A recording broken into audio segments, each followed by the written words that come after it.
भारत भूमि ने अनेक पराक्रमी सम्राटों को जन्म दिया। उन्हीं में से एक थे विजयनगर साम्राज्य के महान सम्राट श्री कृष्णदेवराय।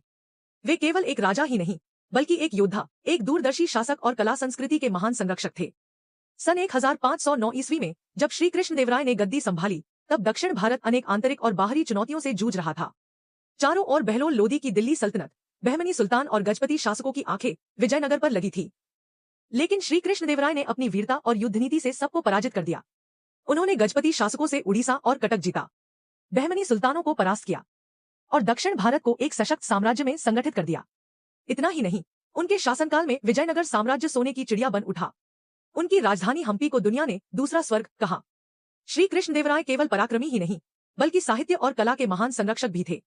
उनके दरबार में अष्टदिग्गज नामक 8 विद्वान थे, जिनमें महान कवि तेनालीराम भी शामिल थे।